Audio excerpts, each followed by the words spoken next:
Oo. Hindi kagaya ng mga Ay. Oh, bakit? Anong meron? may pera pala dun sa loob niya. Ah, meron pala?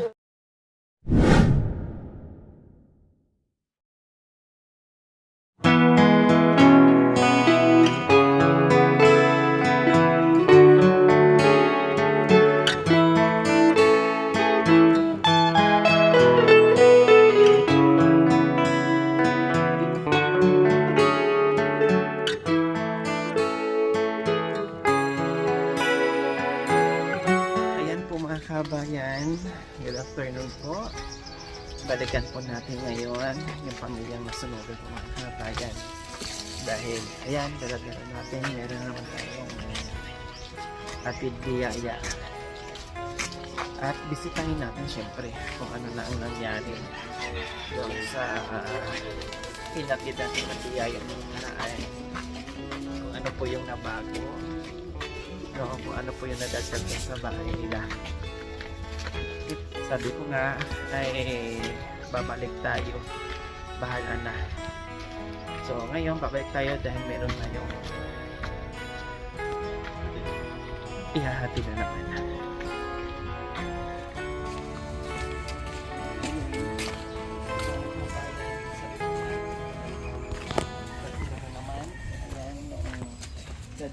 So pag tuloy-tuloy pala mga kabay ng ulan, Putik po. ay super putik ito. Magiging catch basin ito mga kabayan.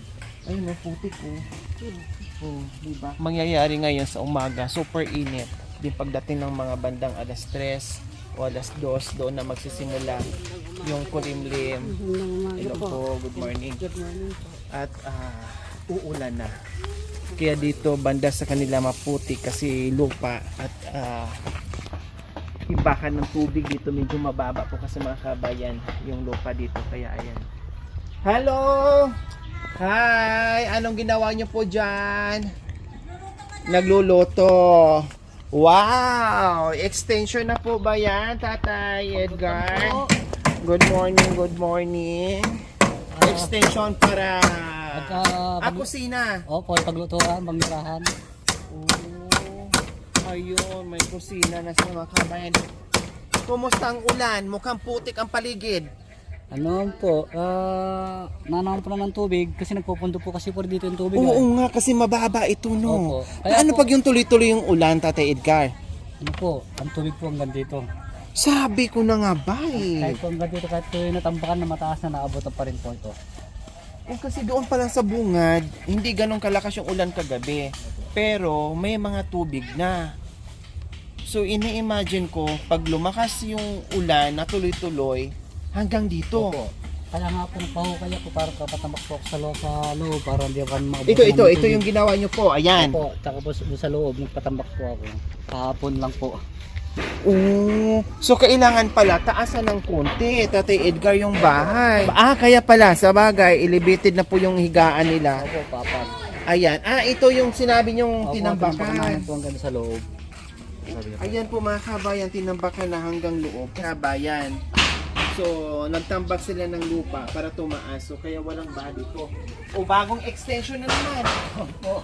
O ayan po mga kabayan, malaki na, nabalik na yung laki ng bahay nila. So itong nakaraan dito, wala pong nakakumot lang po yung mga kabayan. Ang ginawa, bumili ng sawali doon sa biyayang pinagkaloob natin sa kanila last punta natin dito. Oh, may higaan na rin dito. Diba? Kasi syempre marami sila. At mayaman na sila mga kabayan, nakakondo sila ngayon. Oh, ang ganda, ang cute oh. No? Naka-double deck na sila ngayon. Kasi nga, sabi ko nga po mga kabayan, marami sila. Pero nakasawali na rin doon. May parting wala, no? May parting nakasawali na. At gumagawa pa kasi sila dito sa likod, nag-extend pa sila para dito sa mga pangkusina nila mga kabayan. Kasi ito, pwede na namang mahigaan to or ibang mga gamit na ilalagay nila dyan. Ilalagay ko po ito doon para po Ay, ililipat niyo po. paglalagyan Oh. ng gamit. Kasi lumulubog dito eh. Ito, ilagay niyo pa doon, palagyan ng mga gamit. Ito magiging sala. Opo, pa kusina sala na po. O yun, kusina at sala doon. Yung Kasi papakutuan. tagos doon. Di ba sabi Opo. niyo po, ilalayo ko na po. O ilayo na po kalangan yung ano, yung kalan nyo. Kaya po dinayo ko na po. Ilayo yung kalan at wag na maglagay ng madaling kainin ng apoy. Opo. Di ba? Ilayo ko na. Iwasan na po talaga yung mga bagay-bagay na... So ayan po mga kabayan, nakita na naman natin na mayroong pagbabago yung bahay ni Tatay Edgar at talagang pagdating dito sa nawala o kinain ng apoy lahat ng ano nila, buong bahay at mga kagamitan nila, pero nakita natin ngayon ay halos nandito na lahat. Nakita na mulit na ibalik na unti-unti yung bahay nila, yung tulugan nila. Ang daming ang daming lang higaan kasi marami nga po sa mga kabayan naggawa na sila ng double deck. Parang ang sarap matulog dito, no? Parang sarap matulog dyan, no? Paghahapon po, Oo. malamig. Parang ang lamig dyan matulog. Okay, so dito tayo. Inabutan natin sila mga kabayan ay bisibisihan, tulungan. Ganun pa rin, nagbisibisihan, tulungan. Gawa sa extension nila para sa kusina nila. Hello po, Nanay Rhea. Anong ginagawa niyo po dyan? May sinabi sa atin, madam. Ha, galunggong! Kanin. Kanin. Ang daming kanin. Mukhang kasama kami dito sa budget, Kailang super busog. O ano yan? Ano yan, Bi? Ano yung ginagayat mo dyan? Ano to? Wow, ang sarap naman nito. Oh. Nag-almusal nga yung mga madam dahil nagugutom na daw sila. Opo, ito yung talong na kahit maliit pero sulit pagkainin. Bilog. 'Di ba? Matamis-tamis, iba yung doon sa yung malalaki. Mahaba. Ito yung the best para sa mga pakbit. Pati yung mga Pakbit. yung ganito kaliliit na ampalaya. Native din, 'di ba? Native din 'yan. Wow, ang sarap. Ay, tawa. Last time nung kinain natin, puro truso. Ito po. Na super sarap na. Ngayon lalo nilang pinasarap. Dahil Ano marami siya? ng sahog. Pakbit. Pakbit Ayan naman. ang pakbit, madam. Pak na pak yung ulam nila. Pak na Diba? pak. Yan ang With amazing galunggong, pritong galunggong. Yan talaga ang pang-partner yan sa mga ganitong ulam. Okay. So dito naman, nagbisi-bisihan din sila. Kumusta kayo? Mabuti. Happy. Bakit happy? Ha? Bakit happy kayo? Happy sila kasi nag-aayos ng mga kawayan. Saan gagawin? Para doon sa kusina. Nakakatuwa mga kabayan. Ito yung marami natutuwa sa inyo kasi tulungan kayo. Tulungan kayong magbuo muli ng bahay. Bakit hindi kayo tumulong nung nasunugan? Kung paano patayin yung apoy? Nasaan ba kayo? Wala po kasi kami. Bakit wala kayo? Nasaan kayo? Wala po kasi nasa Maynila po kasi. Ay, nasa Maynila ka rin ba? Nagtatrabaho ka rin doon. Anong trabaho mo sa Maynila? Kuwan po sa kamag-anak po ng kapatid po ni Ma'am. Doon. Junk shop po. Okay. Ay, talaga ang lahi nyo, no? Ay, magaling sa Tatay Edgar, nababasa ko na, balang araw, meron kang anak, isa sa mga anak mo na magkaroon ng junk shop. May-ari. Kasi marunong na siya sa mga Opo. sa mga bagay-bagay So, puhunan na lang ang kulang. Di ba? Bakit kabisado mo nung yung mga ganyan sa pagja-junk shop? Kasama ka ba ni Papa mo nung nag-aano siya? Nangalakal po. Ako po lagi po kasama yan. Wow. Napalaki sa nakalakal namin. Naku, puhunan na lang ang kulang nito ni anak mo. Magkakaroon na ng... Daling araw pa lang namumulta kami ng mga plastic, karton, mga mapapulta sa basura. Siya palagi yung daladala mo. Siya palagi ang daladala mo tuwing pangangalakal nyo. Ay, So- hindi pa ako kontento sa pangangalakal. Pupunta ako ng palengke yan. Ng tumutulong sa mga nagsasara ng pwesto. Tapos bibigyan po siya ng gulay. Kumbaga buhat dito, buhat doon. Tapos bibigyan po siya ng gulay. Iuwi niya po sa bahay. Titindihan po ng mga mama niya. Wow, bata pa lang, madiskarte na, marunong na sa buhay-buhay. At ilang taon ka na? 24 po. Bata pa, hindi ka pa nag-asawa? Meron na po. Ay, saan? Sa Manila po yung Ilan ang anak mo? isa pa lang. Babae. Nakakatawa lang, kasi kung ano yung ginagawa ng magulang, ay kahit papaano, no? Ay madiskarte din si kuya. Yung mga tipong tao na pagdating ng panahon na mababago nila yung sarili nila, yung pamumuhay nila. Kasi alam na nila eh. Matuturo ko po para sa kanila na yung panahon nila eh. Kasi pagdating ng panahon, yung ginagawa na lang yan, kung halimbawa wala naman po ako, kaya na po nilang gawin. Tama. Nasaan na si Kuya JC? Trabaho na po. Umuwi na. Tapos, Bakit ikaw di ka pa bumalik? Di ka sumabay kay kuya mo? Gusto ko po tulong sa lahat. Sweet naman. Kung sakaling nandito kay lahat, nawala kayo sa Maynila, nung time na nasunugan kayo, kaya nyo kayang sakluluhin yung bahay na kinakain ng apoy? Hindi ko pa po alam kung kaya po namin na wala po yung apoy. Kasi malakas daw po yung apoy. O kasi madaling lumaki yung liyab ng apoy kasi light materials lang. Kaya mabilis tinupok. Mahirap, tawag nito, patayin yung apoy. 'Di ba? Unless lang kung may bumbero agad-agad, ay talagang siguro ma'am, kung nandito sila ma'am, siguro hindi po mangyayaring ganun masusunog yun. tama. Kasi may maiiwan sa bahay. Mababantayan po nila. Pero sabi nga, ang disgrasya hindi mo alam. 'Di ba?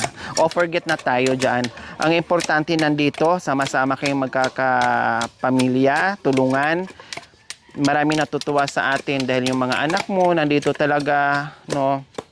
Kahit nasa Maynila may trabaho, talagang sinasakripisyo ang trabaho, umuwi talaga dito para tulungan kayo. Yun ang nakakatuwa doon.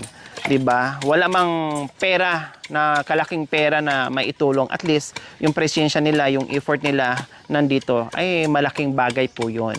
'Di ba? Yun. Katulad niyan, matagal na silang so yung ginagawa ng mga kabayan ito. Uy, ang tibay nito ha. Opo, bayog po daw siya sa. Oo, ang tibay Matibay talaga, ayan Pangposte din. pangposte, ayan, para doon sa kusina nila. No, para sa kusina nila. Tapos kuya, sana yung patungan ng kalan nyo, merong parang yero na ilagay mo na pag meron kang nakalakal, lagyan mo siya ng kapirasong yero para kahit papaano pag humangin o malaglag na naman yung mga baga, at least salo doon sa yero, hindi bagsak sa kawayan. Kasi ang kawayan din, delikado din. Diba? Delikado din. Or sementuhin mo ng kapiraso, yung ganun. Bahala ka na. Semento na lang po yung lalagay ko niyan para hindi naman po mahuhuli. Ayun, semento na lang para at least safe. Na hindi na naman mangyari muli yung nangyari. Kasi wag na. Diyos ko, hindi nga baling mahirap ang buhay, ang gagawa ng paraan, Di bali pong kumain ng kumain, wag lang mo masunugan. Tama, ayun yung doon, ang mahalaga doon. Okay, sige, dito tayo kasi may dala-dala kaming kahon. Nakakatuwa, ang sarap dito gumawa kasi hindi mainit. Diba? Hindi ako magtatagal kasi lilipad pa ako ng malayong lugar. No, hindi ko na maantay ito.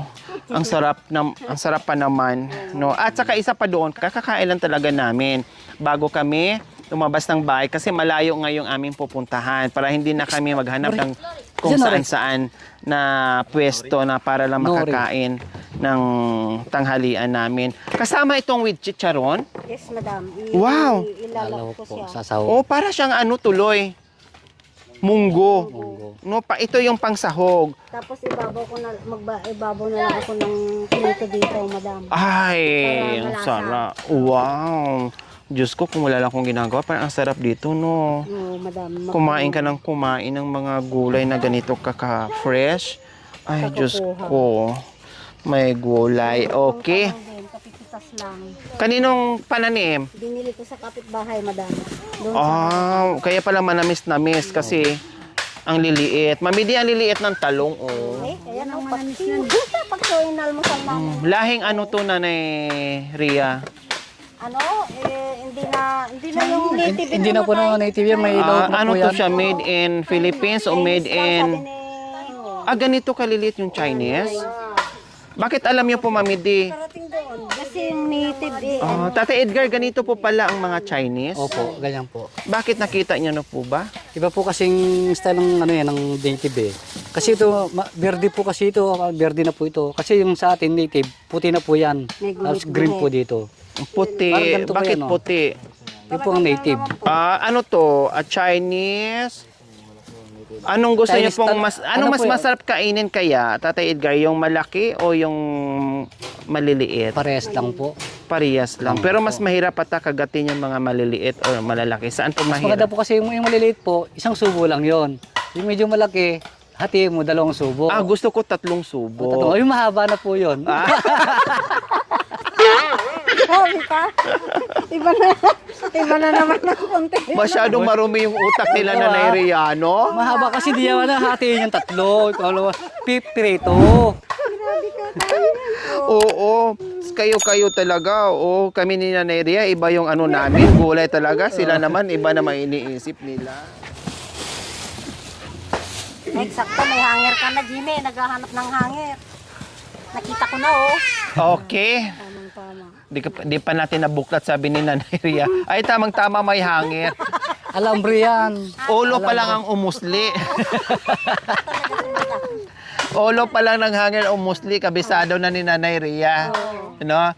So, ayan po mga kabayan, galing ito kay Ma'am Rosita Abrahano from California, USA. So, nagpakaon po siya. Ang sabi niya, kumuha tayo doon para sa kanila, magbigay tayo para sa pamilya. So, nung unboxing kami mga kabayan, sinipirit ko na kaagad yung para dito. Although sabi ko nga, ang dami nagbigay sa kanila, lahat ng pati siguro bra, panty, lahat na, no, nandiyan na, walang problema sa kanila yon. Kailang sabi ng ating sponsor na nagpadala ng kahon, ay para doon sa mga kababayan natin, plus nakita niya ito yung nasunugan nga ng bahay. So sabi niya, Lori, bigyan mo yung pamilya na nasunugan ng bahay. So ito po yon, Ma'am Rosita Abrahano from California, USA. Nagdala ako, may hanger po doon, kinuha ko na agad, dinampot ko na, nilagay ko na. Sabi ko, para na sa kanila yon, wag na natin ibigay sa iba kasi nga, siyempre, pati hanger na, wala na iiwan. Ang ganda ng hanger, oh. Oh. Galing ng Amerika yan, Ria. Oh, di ba? Plus itong mga damit, ayan. Ayan, Kasya to kay pangsimba Ate ka na. Ria. Oh, may pangsimba daw si Ate Ria. Oh, ayan, bahala na kayo tulad ng ano, bahala na kayo kung kanino magkasya. Ayaw. Ayan, mga used clothes siya, pero magaganda, matitibay. Ayan. So, bahala na. Ayan, mga damit, ang dami mga damit dyan. No, may pambabae, may panglalaki. Ito ang ganda ng short, oh. Kasya to sa'yo, tatay. Sa akin po O sa binata. Tapos, tamang-tama, nagprito ka, wala kang kampi. Ayan, may ipit. Ay, ipit. Wala Oo. ka madam na sunog. Iipit sa talong na maliliit. Dahil wala ng silbi, prituhin na lang. Ay, ano ba yan? Si madam. Ay, spaghetti pababa. Ay, may gulay, may butas pala, sorry. Pababa kasi, bumaba. Ma'am Lori, anong big sabihin na butas na lalaglag na? Opo. Nagpapaluto na. Ay, opo. Kailangan na siyang iluto. Tama. Pang merienda. Oh. Pasta. Oh, may Blessing pasta po talaga na. ito. Oh, tapos may panandok. Ay, kalandot. Oh, pang prito. Pang-prito. Oh, pang prito. Ay, salamat. Tapos, pang prito. Oh, meron na rin. Kumpleto pa. Laurel. Oh, Lauren, meron na rin. Galing na ibang bansa yan. Nagbawas din ako ng mga dilata. Ayan. Lang tayo. Oh, mayroon pang lutuan buko doon sa panandok, bagong-bago. Oh, prituhan ng mga talong. Pag maliliit na talong, ganun-ganun. Pag mahaba po, mabalto to. Pag mahaba, putol-putulin muna. Oh, di ba? Oh, ay may mga baso pa pala. Ay, may baso. Sabi ko yung mga baso, ibigay ko na. Tagayan po. Kasi yung iba nito, muntik na ako masugatan. No, kasi nabasag sa kahon. Kaya sabi ko, Salamat po. ibigay ko na po sa kanila. Tapos may keso pa. May pangpalaman sa tinapay. May pangpalaman sa tinapay. Ito lang po laman to. Oh. Ito. Ay, siguro Ayan. tinago niyo na po itong laman niya. Sadyak lang po. Oh, my beans. Oh, pati bigas galing ng California. Oh, binigay ko na dito lahat yung bigas Ay, galing makakatikim din po ka ng bigas na galing California. Yeah. O, puro Pilipinas. Oh, tapos shampoo. Ay, Ay, salamat. salamat po. Oh. May shampoo na. Para din po nasa Ayan. California na rin kami. May sabon na rin. Maraming pong salamat. Oh. Ang dami po. Salamat. Oh, ang dami talaga. Oh, meron pa. Kompleto. Oh, higit sa lahat, ito magagamit niyo diyan. Opo, Hindi. pantago po yan. Pangtabing niyo pag naglabing-labing. Pantago po Para yan. Pag ano. hindi bali makalabas yung puwit basta yung mukha.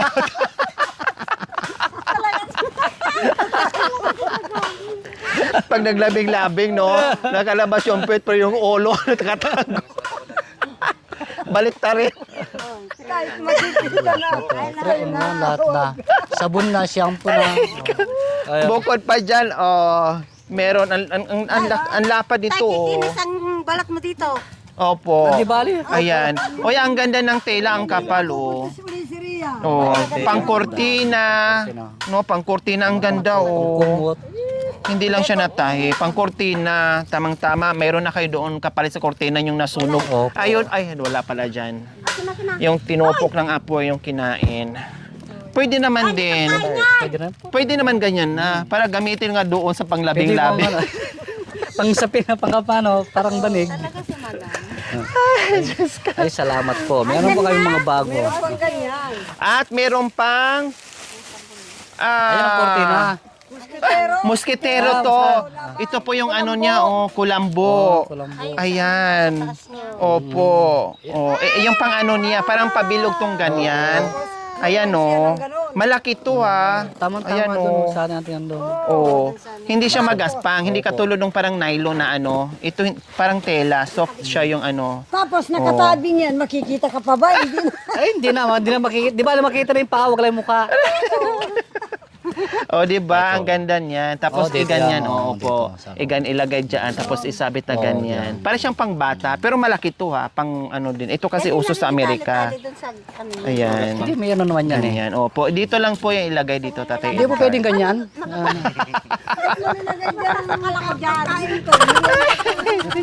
Ay, salamat po. So ayan, salamat po Ma'am Rosita Abrahano from California, USA. Ayan, nag-i-enjoy sila sa ano. Tamang-tama po ito mga kabay kasi open pa yung bahay nila. So tamang-tama to lalong-lalo na doon sa mga bata no na makulambuan. Tapos itong mga tila nga po mga kabay, gawin lang kortina, patahi lang naman po ito mga kabay, madali lang yan. Madali lang po naman punta Oh, dito. so ayan. Maraming pong salamat sa binigay niyo pong pang suporta sa taglamig. Maraming pong salamat. Madam Rosita, maraming pong salamat sa lahat ng mga binigay niyo po sa amin ng California. Kasi na, Madam Rosita, salamat po sa mga binigay niyo na biyaya po sa amin. Maraming salamat. Ayan, walang anuman. So maraming salamat po muli, Ma'am Rosita Abrahano from California, USA. So ito po yung party nila ni Kuya Edgar, yung sobra po doon ay para din po doon sa mga kabayan natin. Katulad itong mga dilata, nag-iwan din po ako para doon sa kanila, din nagdala din po ako para din po dito sa kanila ni Kuya Edgar. Okay.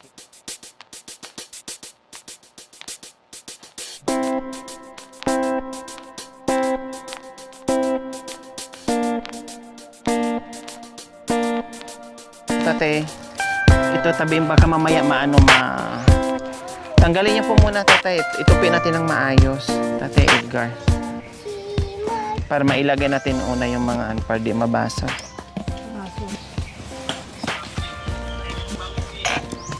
Ayan. Ang kapal po niya, Tate Edgar. Itupin natin ng maayos. Ganda na matira. Oo, magaganda yung mga malamig. Ano? Ito po, tatay. Hindi, tanggalin niyo po muna yun.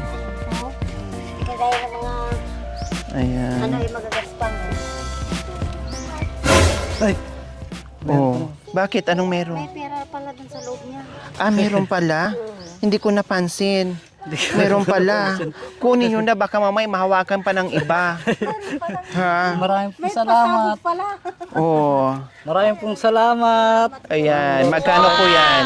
4,000 po, 5,000 po. 5,000. Galing po yan kay Ma'am Liti Drapiti and Sir William Drapiti from Hawaii. Ay, maraming Nagpaabot pong din po ng 5,000 para dagdag doon paayos sa bahay nila. Salamat po. Malaking Oh. biyaya pong binigay niyo po sa amin. Maraming pong salamat. Sana hindi lang po kami ang matulungan nyo. Marami pa pong iba. Ma'am Leti at Sir William, maraming pong salamat sa binigay niyo pong pera po sa amin. Maraming tayo kay Ma'am Lori at kay Lord po. Magparayang po kayo. Sana po mas marami po pong matulungan nyo. Maraming pong salamat. Para di po kayo masisira ng loob. Mapupunta po lahat sa bahay namin. At kung pwede lang po, picturean ho namin at padala namin sa inyo. Ayan, Para po, alam nyo na ginamit namin po itong pera binigay nyo na hindi napupunta na kung saan lang po, talaga mismo sa bahay namin.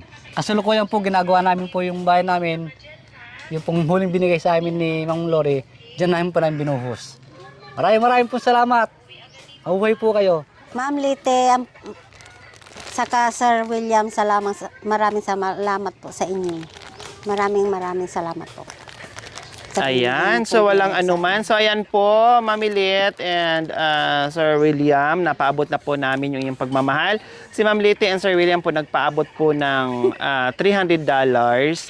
So sabi po niya, magbawas ka dyan, Lori, para sa pamilya ni Kuya Edgar. The rest ay mapupunta po sa ayuda. So nagbawas po tayo doon ng 5,000 sa pinadala na $300 para kahit papaano ay meron pong pandagdag paayos dito sa bahay ni Kuya Edgar, no? Kasi nakita natin meron namang pagbabago, naka-extend na naman po sila ng isang kwarto, no? At nakagawa ng isang double deck. Tapos ngayon kasalukuyang gumagawa sila ng extension para sa kusina lang, mga kabayan.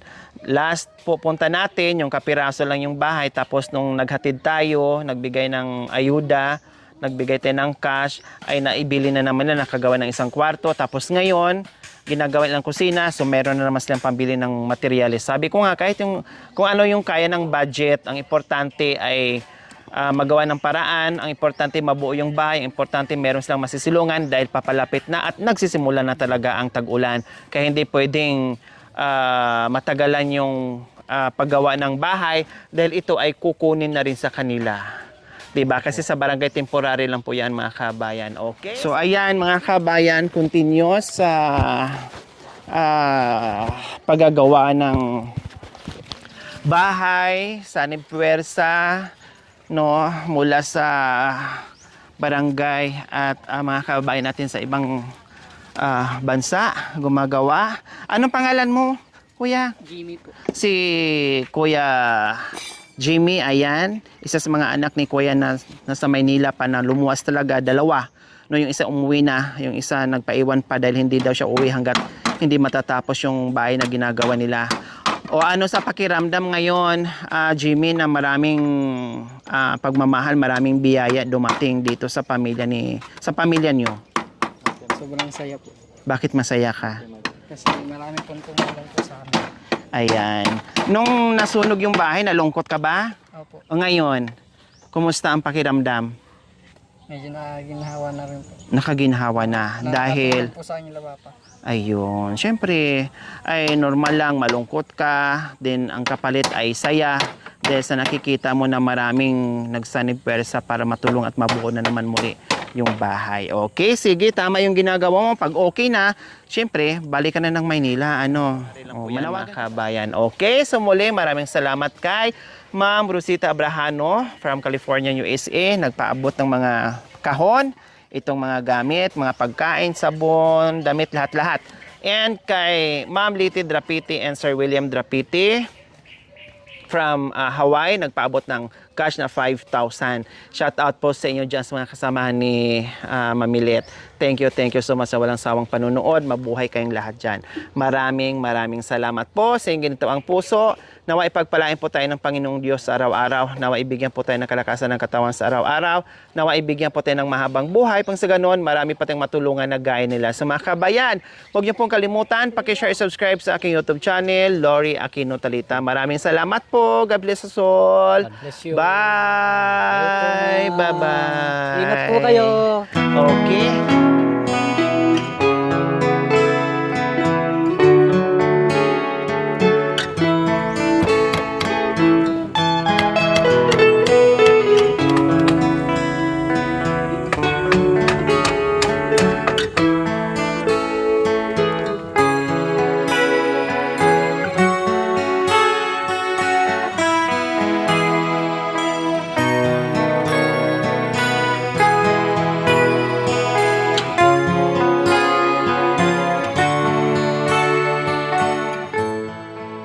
Thank you for watching. Don't forget to like, share, and subscribe.